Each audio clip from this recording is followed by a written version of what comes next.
In today's video, I'm going to teach you how to enable Copilot in Microsoft Word. First, let's talk about what Copilot is and why you might want it. Copilot is Microsoft's built-in AI assistant that can help you draft documents, rewrite text, summarize content, and brainstorm ideas directly inside Word. Instead of switching between different tools or copying and pasting into a browser, you can get intelligent suggestions right where you're working. To get started, open Microsoft Word on your computer. You can use either the desktop app or Word on the web, but make sure you're signed in with a Microsoft account that has access to Copilot, such as a Microsoft 365 subscription that includes this feature.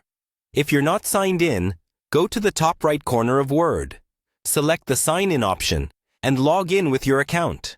Once Word is open and you're signed in, look along the top of the window at the ribbon where you see tabs like Home, Insert, and Review. You're looking for the Copilot icon, or a button labeled Copilot.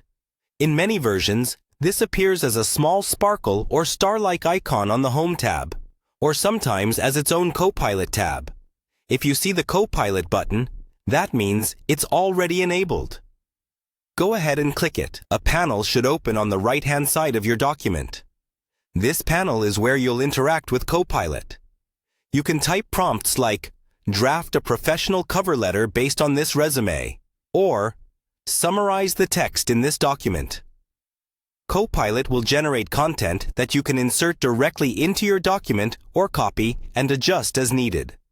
If you don't see the Copilot button, there are a few things to check. First, make sure Word is up to date. On the desktop app, go to the Account or Help section and look for an option to update Office. Install any available updates, then restart Word and check again.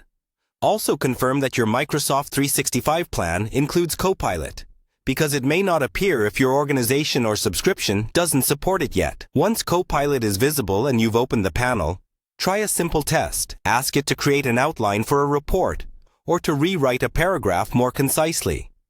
This helps you get familiar with the types of prompts that work well. You can always refine your prompts by being more specific about tone, length, or audience. That's all you need to enable and start using Copilot in Microsoft Word.